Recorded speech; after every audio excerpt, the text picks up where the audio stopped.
Bodoland CEM कापनि बियाब थाखोनि जोलुर बादायलायनाया 29 नं सख्लायसेरफां बियाबावबो जोबलांबाय। बिटिआरनि मोनफ्रोमबो बियाबावनो दासान्दि बड'लेण्ड CEM काप जोलुर बादायलायनायखौ खुंनाय बायदिनो बिटिआरनि 29 नं सख्लायसेरफां बियाबावबो बियाब थाखोनि बड'लेण्ड CEM काप जोलुर बादायलायनायखौ फोजोबबाय। 29 नं सख्लायसेरफां बियाब थाखोनि जोबथा जोलुर बादायलायनाया नावखाथा BCDC आरो काटलबारि BCDCनि गेजेराव नारा-नाथा नाजानायनि गेजेरजों जानानै थाङो। जोबथा बादायलायनायाव नावखाथा BCDCआ काटलबारि BCDCखौ 5-3 गलाव फेजेननानै जिल्ला थाखोनि जोलुर बादायलायनायाव आवग्रिनो हानाय। बे जोबथा जोलुर बादायलायनायाव बाहागो लायो बिटिआरनि रोगाथाइ बिफाननि मावफुं सोद्रोमा रनेन्द्र नार्जारिजों लोगोसे सख्लायसेरफां ब्लकनि TCLCCनि लेङाइ मासिगिरि बिपिन बर', BJP दोलोनि दैदेनगिरि सुरेन बर' आरो ओनसोलनि गोबां रायजो राजा जोलुर अनसायगिरिफोरनि बाहागो लानायजों मेहेरगोनाङै जोबलाङो। दिनै सख्लायसेरफां समष्टि लेभेलनि जोबथा खेला फाइनाल खेलाया दिनै जोबनानै थांबाय आरो दिनै फाइनाल खेलाया बड'लेण्ड CEM क्लाब आरो 10 गिबि खेब बे बड'लेण्ड CEM क्लाब खेलाया जादों आरो आंनि समष्टियाव दिनै जोबथा खेलामोन। गिबियाव VCDC वाइसआव खेला जादोंमोन आरो 8टा VCDC दा 8टा VCDCनिफ्राय मोनसे टिम सिलेक्सन जानानै फैदों आरो दा सख्लायसेरफां समष्टि लेभेलाव सानथामनि खेला जादोंमोन दिनै आरो सानथामनि गेजेराव दिनै जोबथा खेला दिनै फाइनाल खेला आरो नावकाटा VCDC आरो कादरबारि VCDCनि गेजेराव जादोंमोन आरो बे खेलायाव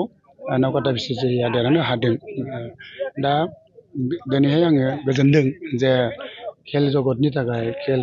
बल खेलाखौ जोलुर गेलेनानै मोजां मोनग्रा फंबाय बिनानावफोरनि थाखाय मोनसे गोजोनथावना बे बाथ्रा। दा जोंनि गेजेराव गोबां गामि लेभेलावबो जे गोबां जोलुर गेलेनो मोजां मोनग्रा आरो जोलुर गेलेनो गोरों सेंग्राफोर दङ, फरायसुलाफोर दङ। दा बिसोरखौ जोङो सोर मोजांमोन गेलेयो बेखौ जों मिथियामोन आरो जों बे खेलानि गेजेरजों जों बे जोलुर बादायलायनायनि गेजेरजों बड'लेण्ड CEM क्लाब 10 बे हाबाफारिनि गेजेरजों जों VCDC लेभेलनिफ्राय जोङो सिलेक्सन खालामनानै काउन्सिल लेभेलाव जों मोनसे खेला जागोन जोंना गिबियाव दा VCDC सेकेन्डआव जाबाय दा जोंनि समष्टि लेभेल आरो बिनि उनाव जिल्लायाव जागोन। दा समष्टि लेभेलनिफ्राय मोनसे टिम जिल्लायाव गेलेगोन आरो जिल्लानिफ्राय काउन्सिल लेभेलाव गेलेगोन। दा आं आसा खालामदों जोंनि सख्लायसेरफांनि मोनसे टिम जयैनो जों मोनसे टिम मोजाङै बानायनानै डिस्ट्रिक्ट लेभेलाव आंनि समष्टिनिफ्राय गेलेनो थाखाय मोनसे टिम बानायगोन आरो बे टिमा जाहाथे डिस्ट्रिक्ट लेभेलावबो मोजाङै खेलाखौ देखायनानै जाहाथे जों डिस्ट्रिक्ट लेभेलाव मोजां खालामनानै जाहाथे काउन्सिल लेभेलाव गेलेनायाव मोनसे सुबिदा मोनो आं बेखौ आसा खालामदों आरो इसोरनि सेराव आर'ज बिदों। दा साबायखर होनांगोन आरो बेबादिनो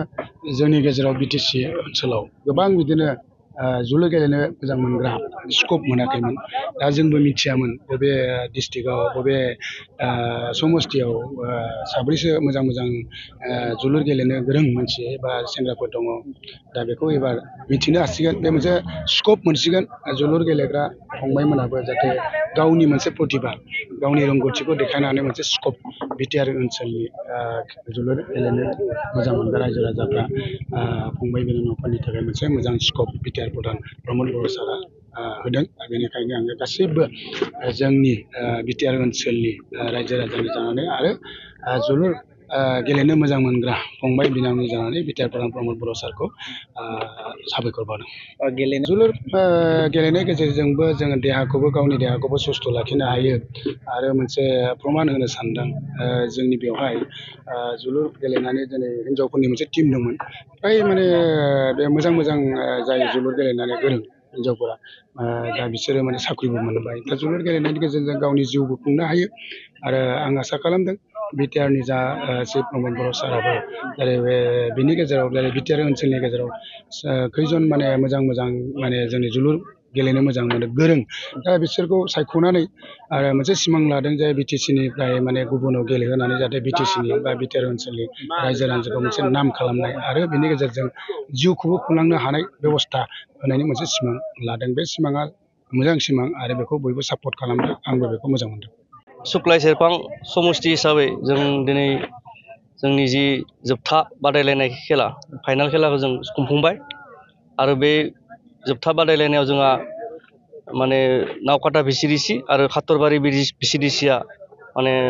जायगा मोनदोंमोन आरो बे बादायलायनाया दिनै जोबनायनि गेजेराव जोंनि जि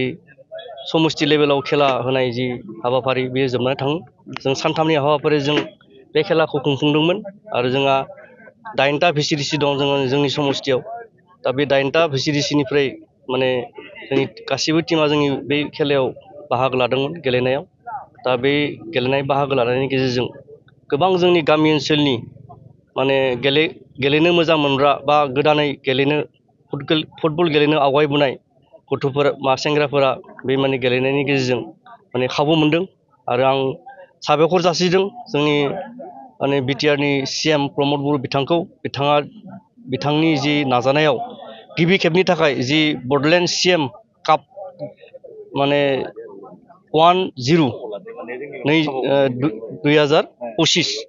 बेखौ जों माने दिनै गिबि खेबनि थाखाय जों बिथांनि नाजानाया फाथिनो मोनदों आरो बे खेलाया माने फैगौ माने बोसोरफोरावबो जागोन माने बे खेलाया जाबाय थागोन आरो जोंनि गेजेराव गोबां माने गेलेनो मोजां मोननाय माने सेंग्राफोरा बे माने खेलायाव बाहागो लाबाय थानो मोनगोन आरो बै खेलाया जोंहा दिनै जों फाथिनानै जोबोद गोजोनदों मानोना गोबां माने मोजां गेलेग्रा माने गथ'फोरा बा सेंग्राफोरा जोंनि गेजेराव फैनानै माने गेलेफैदों आरो जों माने गावखौनो गोजोननाय मोनदों आरो जों दिनै मोनसे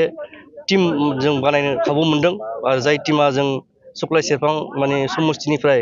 माने तामुलपुर जितु डिस्ट्रिक्ट लेभेलाव जागोन बेयाव जों माने गेलेनो थाखाय जों मोनसे टीम माने रेडि खालामबाय थियारि खालामबाय दा बे टीमा जोंहा माने तारिखखौ होआखैब्लाबो जों बे तामुलपुर डिस्ट्रिक्ट हिसाबै जों माने जों सुक्लाय सेरफांनिफ्राय मोनसे टीम गेलेनो थांगोन दा बेखिनियानो